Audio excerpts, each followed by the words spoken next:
Okay, good afternoon, dear viewers. So welcome to the 11th virtual seminar on applied economics and policy analysis in Central Asia. I'm your moderator, Becker Zhaomin Li, based at Westminster International University in Tashkent.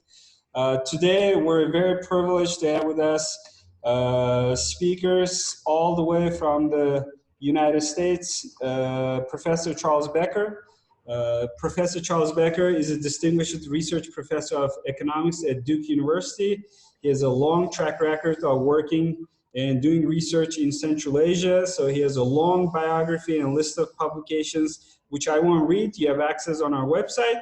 But today, with his master's student in economics at Duke University, Zhaomin Li, they will present their currently working paper on Long Shadow's contemporary anthropometric consequences of Kazakhstan collectivization-induced famine from 1931 to 1933. At the end, to discuss this working paper, Nargiz Ali Muhammad, Dr. Nargiz Ali Muhammad will provide her comments and discuss the paper in detail for 5 to 7 minutes. Nargiz is a senior lecturer at Westminster International University in Tashkent and received her PhD from Sergia in Czech Republic in economics. So thank you so much again. Charlie, over to you, please. Ahram, thank you so much. It's a pleasure to be talking with you all this afternoon. And where to begin?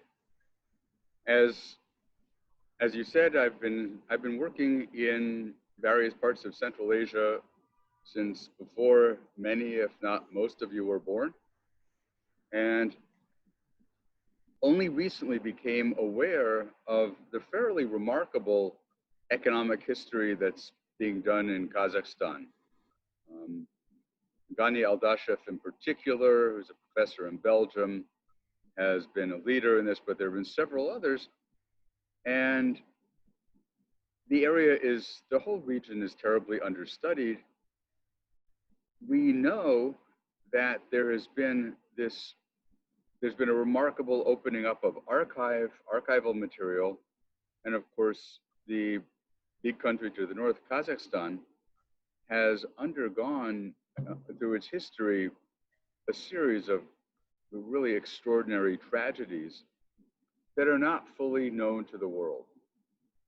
So last year, I am teaching a course in post-Soviet economic history, and my student, now colleague, Zhaomin Li, began working, asking, is it possible to do the sort of work that has been done, for example, in China, where Nancy Chen and her associates, or several of them, have gone back looking at historic records, but then forwarding to contemporary household surveys to ask about the long-run effects of natural disasters, or in this case, not natural disasters, but the consequences of policy-induced disasters, in particular, the collectivization-induced famine that took place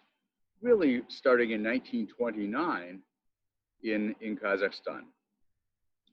We know because the archives have been opened, there is outstanding historiography on this. There's Sarah Cameron in the United States, Robert Kindler in Germany, Beatrice Piantola at Liverpool, several outsiders have done remarkable works. In addition, there is now a fairly large literature in Russian and to some extent in Kazakh on the famine, on the consequences.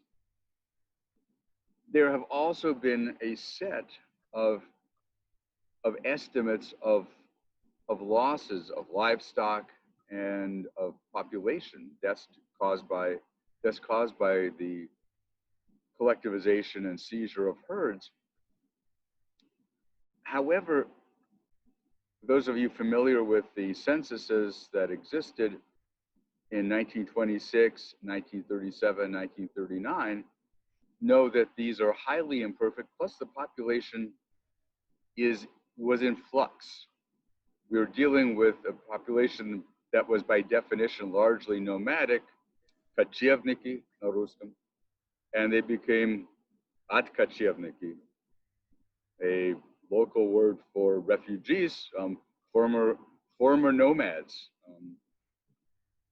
So it's very hard to track these people, even if we knew, even if we had good censuses.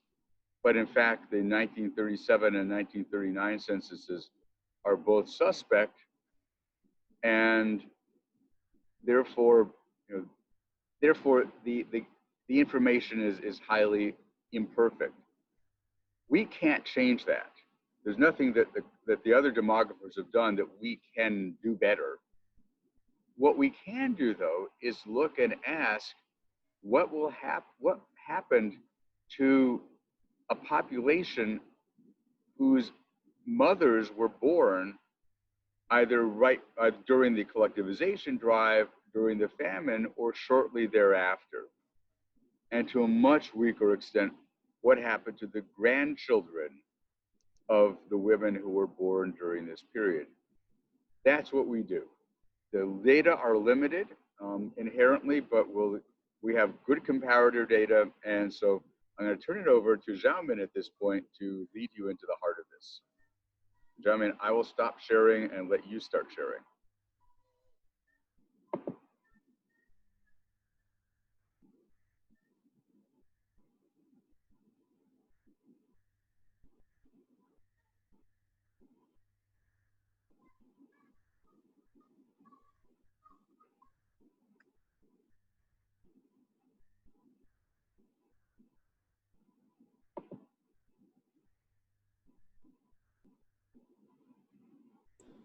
Oh, yeah. Hi, everyone. My name is Zhaomin Li, and I'm a master's student in economics here at Duke University. So I'm going to go through the rest of the slides, but I'm not going to cover every details due to the time constraint. So you can go read it by yourself, and I'm only going to cover the main idea in the literatures and our approaches and findings. So first, let's do a brief literature review. So first is about it's about the general background of Soviet famines in the early 1930s. So we know that in the early 1920s, the Stalin had launched several political movement in order to completely transform the agricultural sector.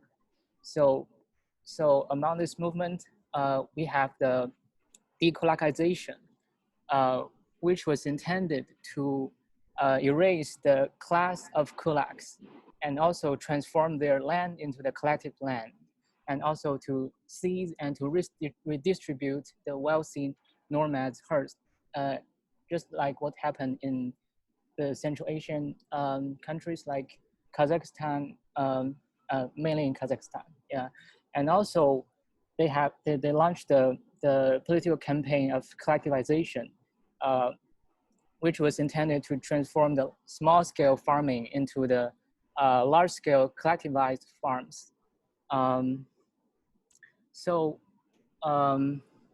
Through the decolonization and collectivization process, the Soviet government has substantially improved its ability to extract the agricultural surplus from the peasants.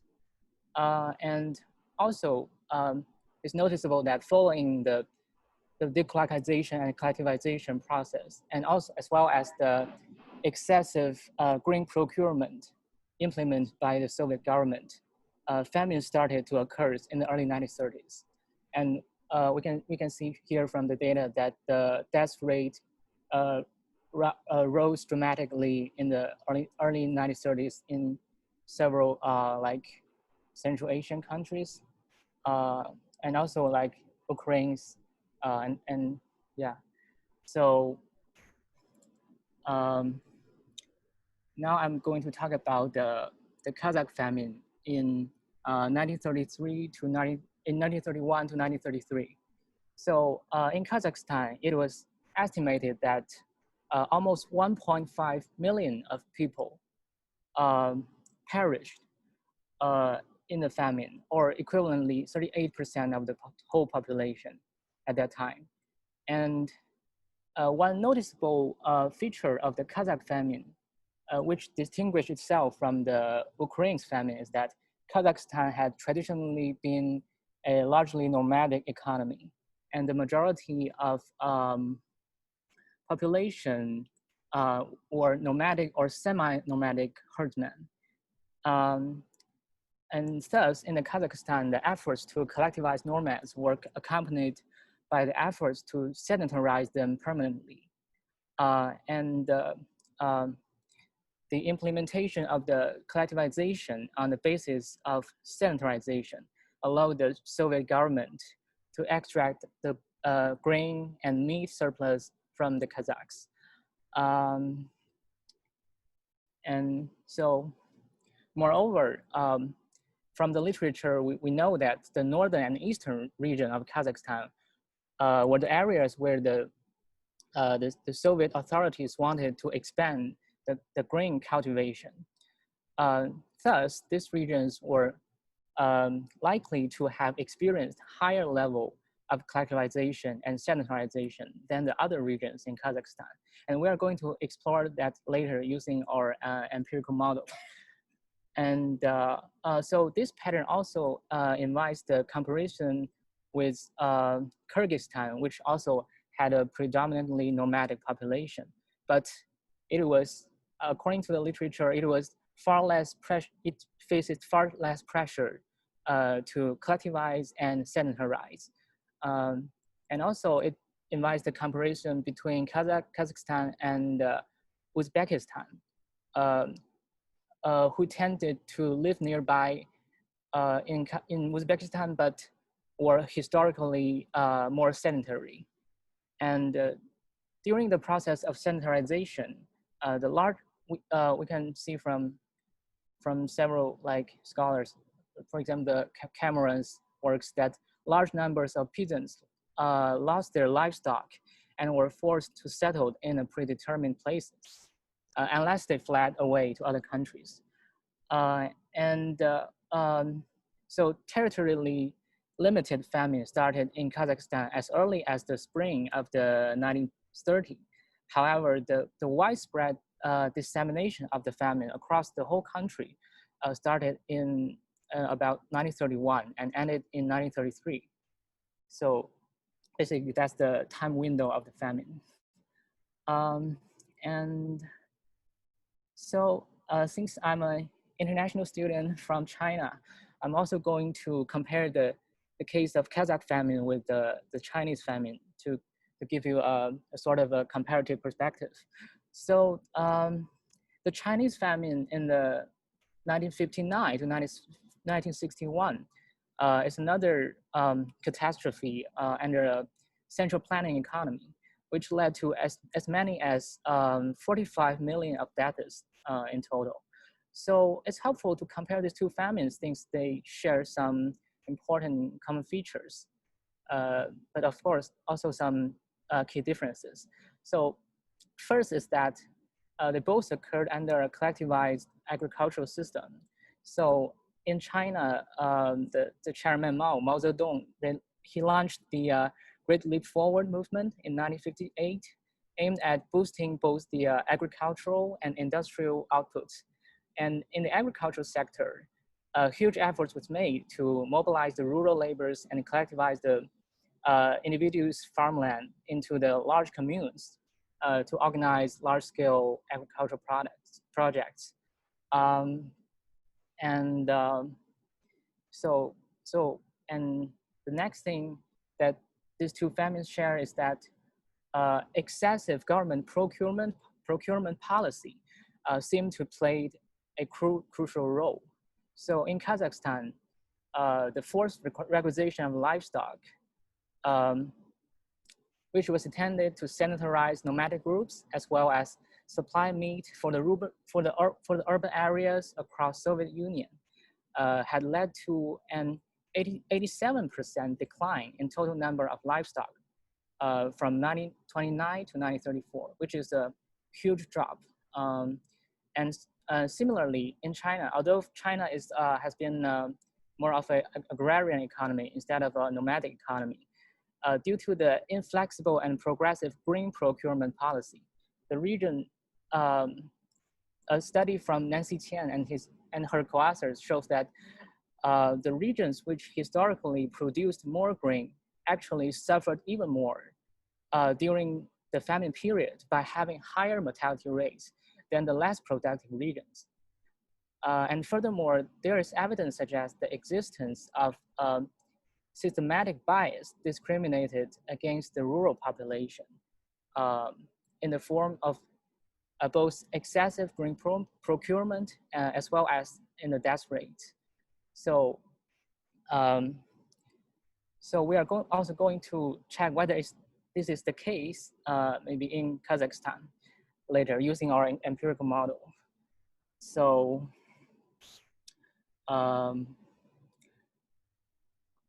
now let me turn to the methodology part, I guess. So the main methodology we use to quantify the long-term consequence of famine on the survivor's well-being is the anthropometric measurement. So there are several reasons why we use anthropometric measurement instead of the conventional measures in economics. So the first is that despite the fact that genetic factors are the primary determinants of an individual's height, however, we know that in a large population, the genetic differences tend to cancel out with each other. And in this situation, the variation in the adult height reflect the health status of a large population. And also, it's noticeable that the nutrition of the early childhood plays an important role in determining the adult height. So according to the research from NIH, the adult height is heavily depending on the growth period from conception up to 2 years old. Thus, if people suffered severe malnutrition in their early childhood or in the embryonic period, then their final adult height will be lower than their genetic potential. And this fact allows us to measure the long-term impact of famine by using the adult height. And also it has the adult height, or in general, the anthropometric measurement has several advantages.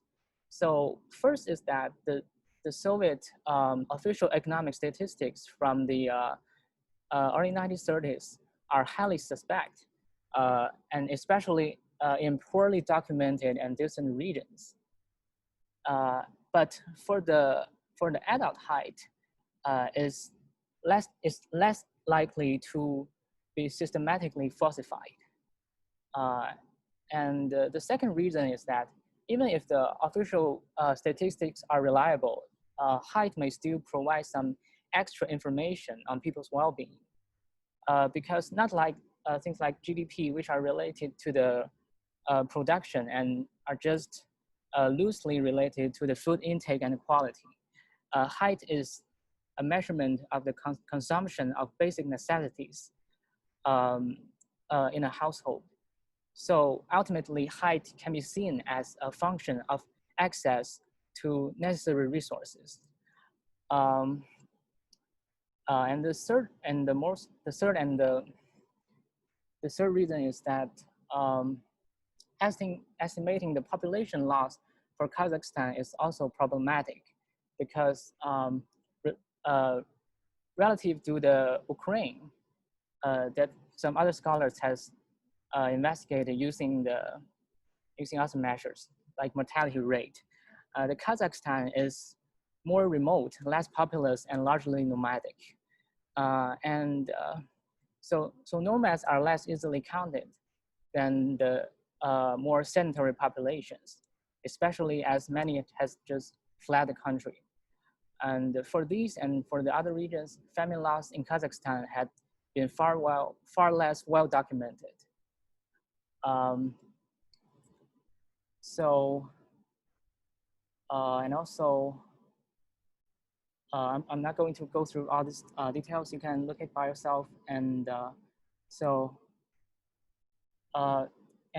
last and the most important reason is that it turns out that the negative effect of childhood malnutrition on adult height may persist even across the generations. So according to research by Deaton and Dratz, it takes time for the heights of children to catch up with the genetic potential, given the previous history of undernutrition. Therefore, the intergenerational effect, there could exist the intergenerational effect, and it can be explained by the following mechanism. The first is that nutritional status is highly influenced by the birth weight, and the birth weight is highly correlated with mother's weight and height. Therefore, if mother suffers severe malnutrition in the early childhood, then the mother will have lower health status and lower adult height on average. And then the children will have lower birth weight and have lower nutritional status in their childhood. And it will also impose a possible negative impact on the adult height of the children. So this allows us to study the long-term impact of the famine on the well-being of a population. And so based on our literature, and we proposed several hypotheses. So if mother was born during or shortly after the critical period of Kazakh famine, her children may have lower adult height. In addition, the negative intergenerational effect on adult height should be more prominent in the rural areas, as well as the northern and eastern regions of the Kazakhstan, due to the higher level of collectivization and sedentarization. And we are also interested in looking at whether the famine's effect differs by ethnic groups. For example, whether the famine effect is higher for the ethnic Kazakhs, or is it as severe? Is this impact the same level for example, the ethnic Europeans in Kazakhstan? So we are going to find that out later. And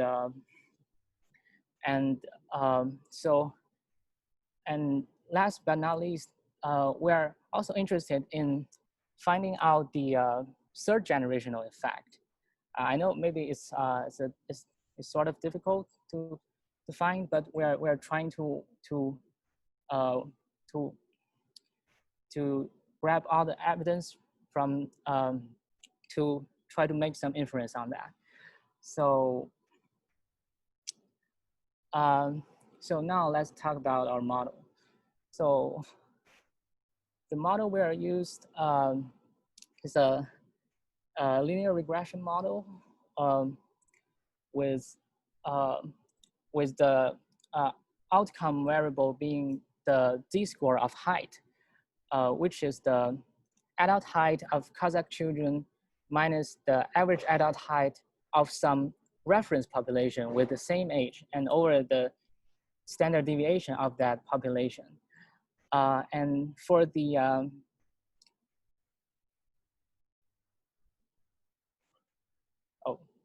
sorry. And for the independent variables, we use several indicator variables to represent several characteristics of interest in our hypothesis.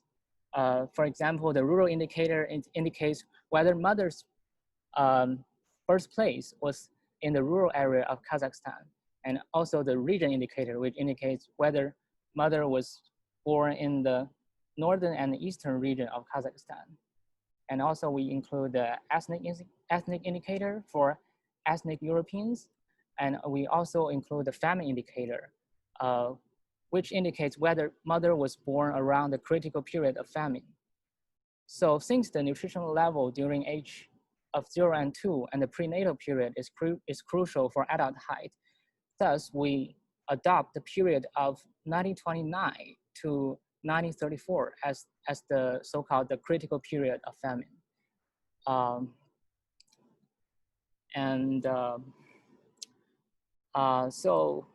So for the data, we are using the demographics and health service for Kazakhstan as the primary data set. So this data set includes the demographic and health informations of thousands of women between age of 15 to 49 in Kazakhstan. And we gathered the adult heights of the children from this data set. And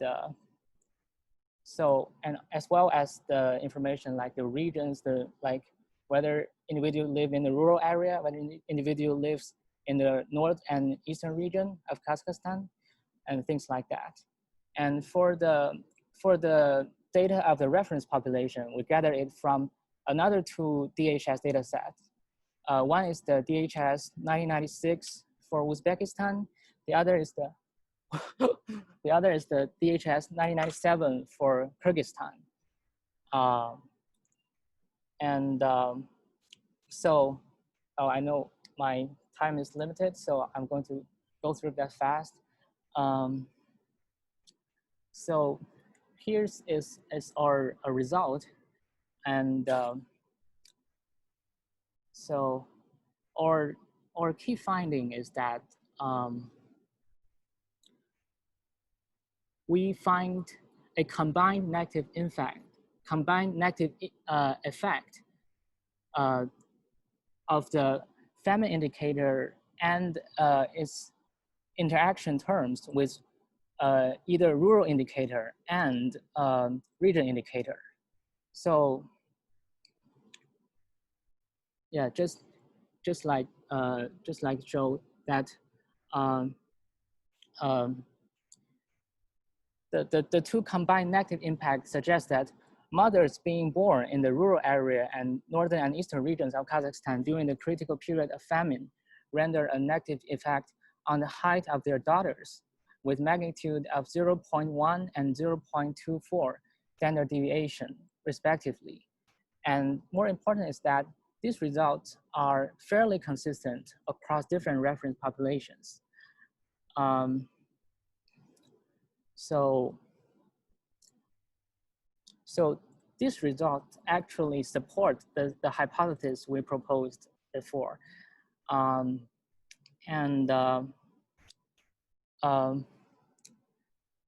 However, we don't find any significant relationship between the effect, the magnitude of effect, and the ethnicities.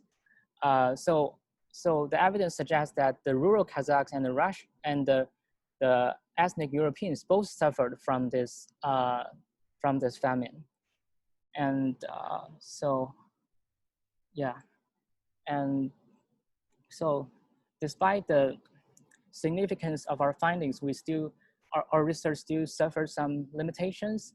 For example, there's the selection versus the scaring problem.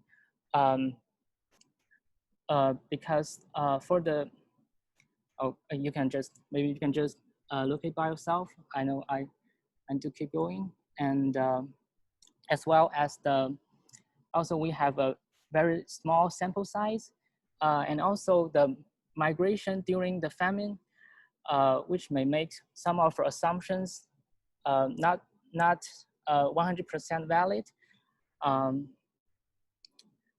Yeah, and last, I'm going to talk about the third generational effect, because we know that the feminist effect is likely to persist across generation, but whether it's that durable to persist to the third generation is an interesting question to investigate. So far we have checked the birth weight of the grandchildren whose grandmother was born in the 1929 to 1934 in the DHS. However, we find just 2 observations, and obviously there's no inference can be made based on that. And in addition, we also checked the total number of children born to the married DHS respondent whose own mother was born in the critical famine period. And we do find the mean of Kazakhstan women is lower. However, the sample size are quite small. And so in addition, whether to give birth is also driven by some non-biological factors. Thus, it's still unclear whether or not a third generational effect exists. So DHS also offers some alternative measures of the nutritional status in childhood for the grandchildren. And we plan to utilize these measures to continue testing the existence of the third generational effect in the subsequent revisions. So yeah, so that's our talk today. Okay, thank you very much, Zhaomin. So now back to Charlie for any concluding remarks you have to add. So Zhaomin did a great job of summarizing a lot of work quickly. The things I would emphasize, the only thing that I would emphasize in addition is that there was this Soviet policy during collectivization era and thereafter.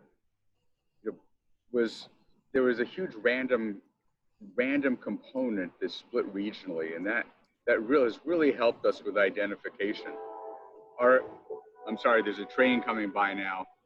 In case you hear a large industrial noise in the background. Hopefully it's a passenger, not a freight train.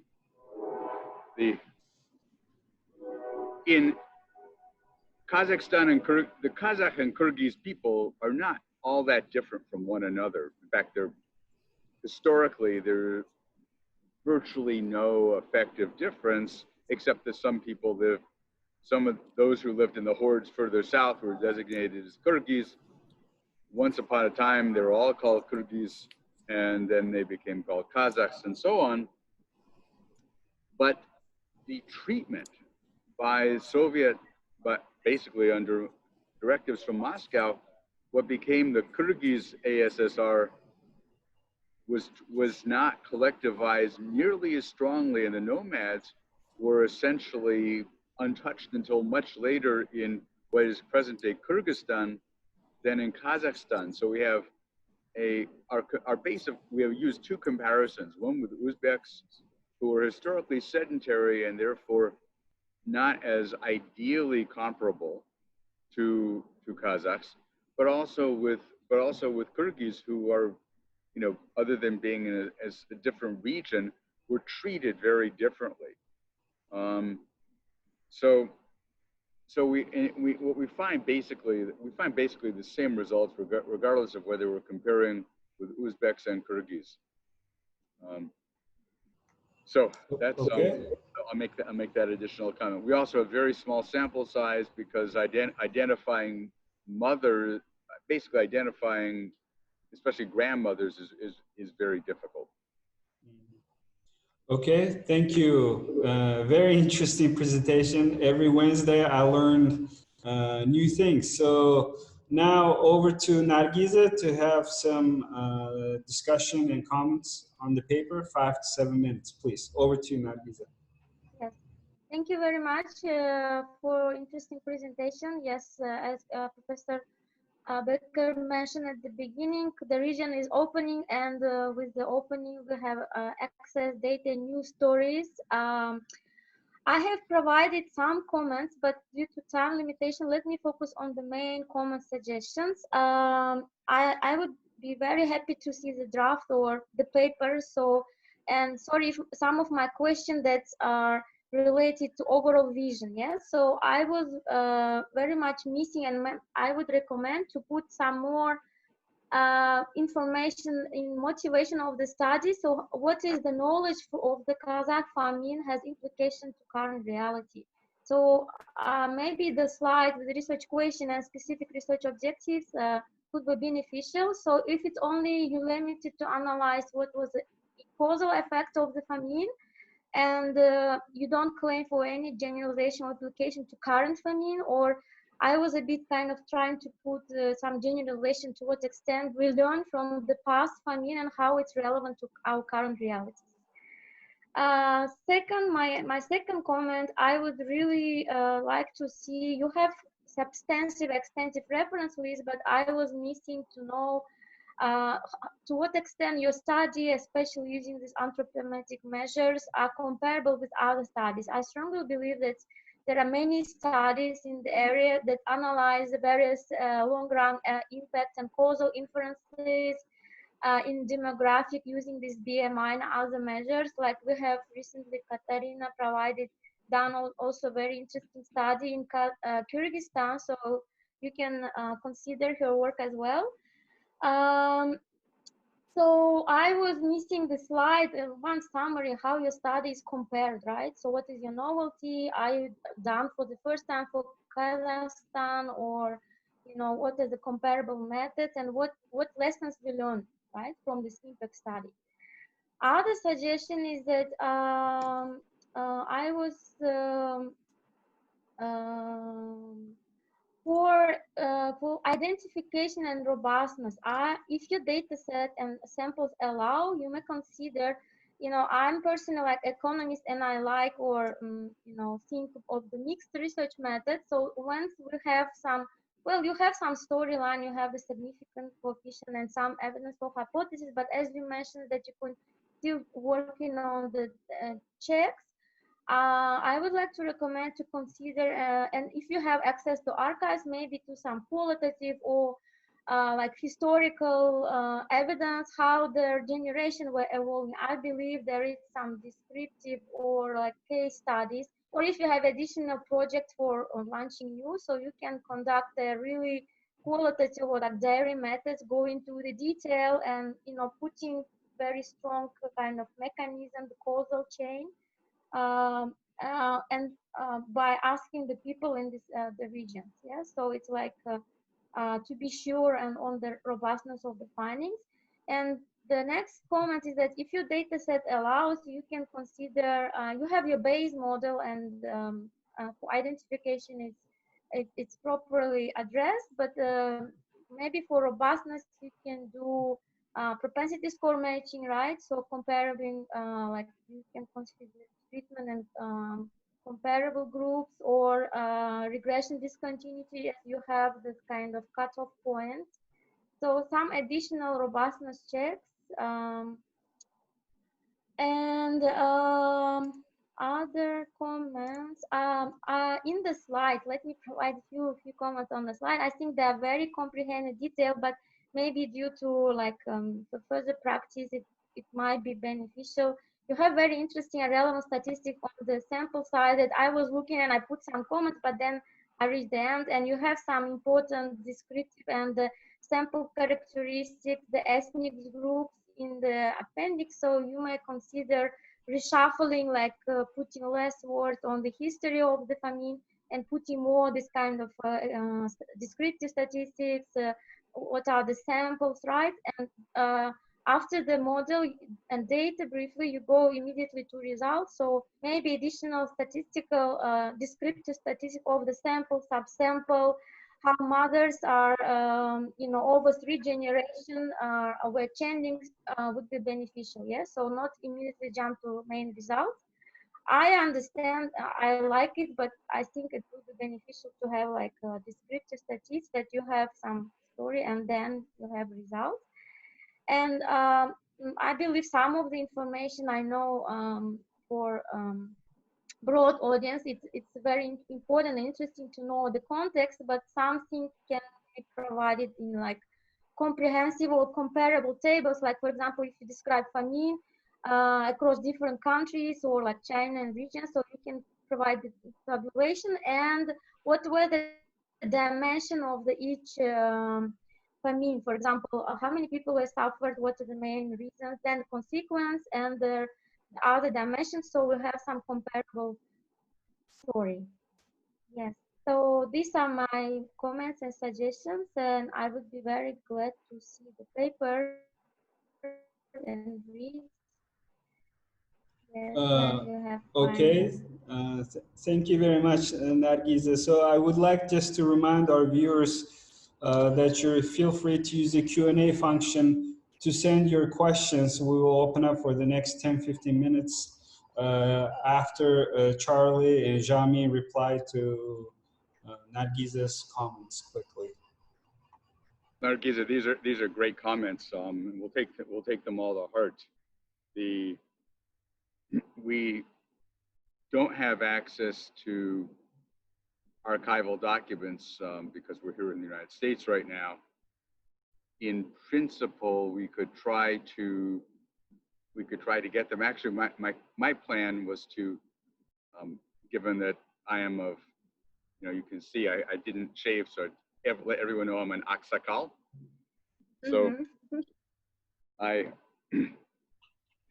I was thinking, since I have many other friends of that age group, that I would simply, in Kazakhstan, I would simply send them, basically do a snowball survey with them to find out their heights and when their parents were born, since many of my generation's parents were born between 1925 and 1940.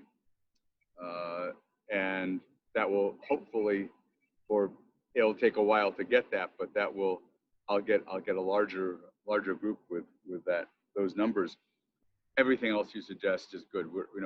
We've been hampered by very, very small samples. Honestly, when Zhaomin first came to me, we're working on this, and he's working on this, comes with these results. And my first thought was, I can't believe everything's working out. That you get this, and so I kept suggesting, try this and that and everything else. Results are highly robust to all these different specifications we tried. We haven't presented most of them, but yes, there's clearly a lot more to do. Your suggestions are great, especially the additional robustness checks. If we can do, if we can figure out how to do an RD with the numbers we have, that's an obvious thing to do. So thanks so much. Yes, sure, welcome. One thing is just a quick reference. If you have the strong evidence of the effect, then we really can see that the famine has very dramatic or severe impact on all households, right? And as you correctly provided motivation, it lasts for generation. It's transferable. Yeah.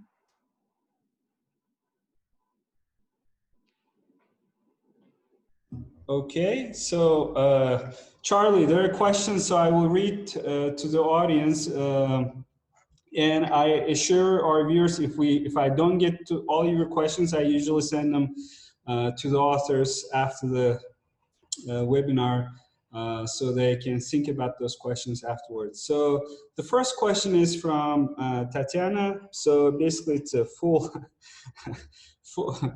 three-part question. So basically, she's asking, on anthropometric data, which factor is currently influenced more strongly by which factor? The first one is the natural deficiency of biophilic elements in the components of the environment, such as copper, zinc, iodine, and others. The second one is mistakes in the agrarian policy of Stalin. The third one is the global climatic variations and not taking into account measures to preserve the fertile soil layer.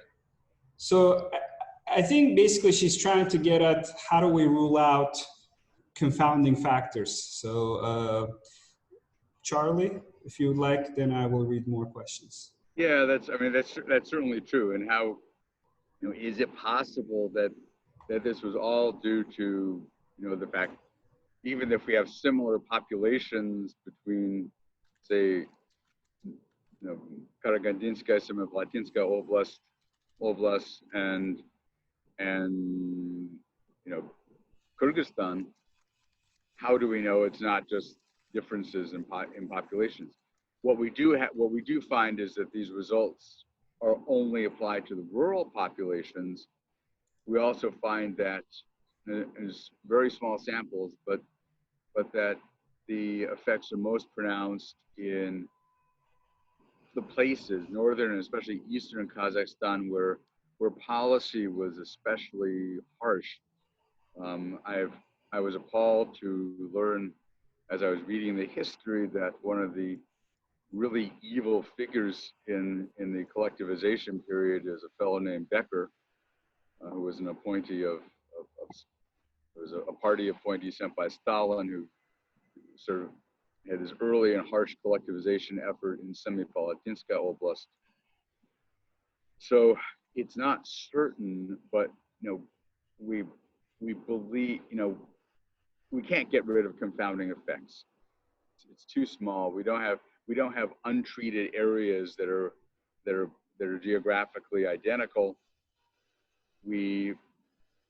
All we can say is that the areas that got the most treatment appear to have the biggest effects.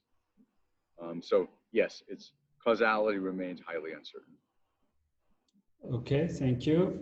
The second question, and two related. So Susan would like to know a bit more about the effects of the famine in rural versus urban areas. So if 87% of livestock was lost, why would people in urban areas not equally suffer from famine? And related questions, which regions of Kazakhstan suffered at most from famine? Which regions of Kazakhstan, what? Suffered the most from famine. So the famine was worst in the north and the east. So near the Russian border in the East Kazakhstan. So the swath going from roughly Uсть-Kamennogorsk through Semipalatinsk, through Pavlodar, through Petropavlovsk, to some extent over toward Akhtubinsk. Then you get into not so many, as it gets to be more oil and less suitable for grazing, then there's just not as many people, not as many nomads there. The purpose of there's two things going on. One was the effort, much as there was this anti-kulak effort in so-called kulak in Ukraine and Russia. In Kazakhstan, the senior heads of auls, or the sort of the buys, there was this de-buy, anti-buy movement that seized the herds of the largest, but of course there's a lot of redistribution within auls, and that was intended to provide meat to the cities. In addition, there was a secondary effort during with initial collectivization, whereby even the nomads were taxed in form of grain, and so they had to purchase grain from the primarily European, Russian, Ukrainian, Cossack farmers nearby, and sell their animals in exchange. So the price of animals collapsed. It also, because animals are a luxury good, you get this sort of Amartya Sen effect, and so price of animals collapses, and that affects the animal owning population much more than the grain farming population, and the surplus is used to, the taxes are collected in terms of grain and to some extent animals. Those are used to feed people in the cities. So there is a redistribution. Obviously, in the long run, that doesn't work, because then, once the herds are done, they're done. There's huge decline in herd populations over the period. And ultimately, we don't find, again, small samples, so I don't want to press this, but we don't find a big difference between European and Kazakh treatment effects, partly because shortly after while the Kazakhs, the nomads were treated first, then they turned right around and stamped on, you know, they stamped on the European grain farming population as well. Okay, so time for one more question from Beatrice. So you consider the place of birth of the children as a proxy for the place of birth of the mother. In the case of Eastern Kazakhstan, a number of those mothers would have spent the famine years in China or Mongolia. You note this in the limitations.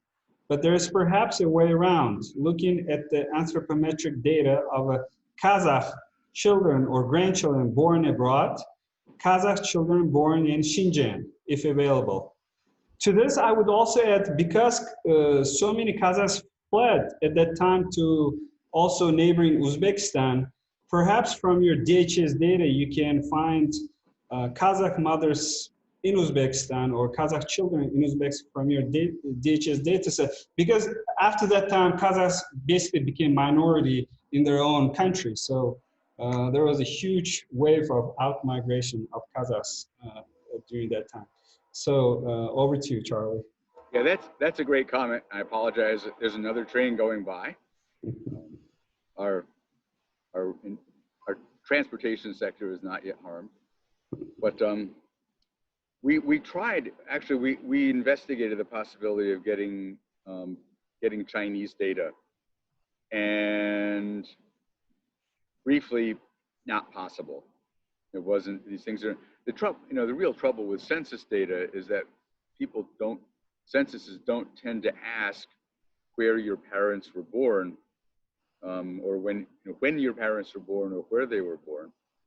So I actually thought of the possibility of using contacts, of trying to get data, historic data, archival data from hospitals in Urumqi. Right, and we haven't done that yet. It's a good idea though. Okay. We also looked into Kazakhstan and Uzbekistan. Again, the numbers were so small, it didn't pan out. So we're just contributing a small amount to the total knowledge. We have very, very limited number of observations, and I honestly think that trying to add to it by doing a snowball of friends may be the most effective way out. Okay, and the last question, Charlie. So, how can the Kazakh people break the long-term effect of the famine?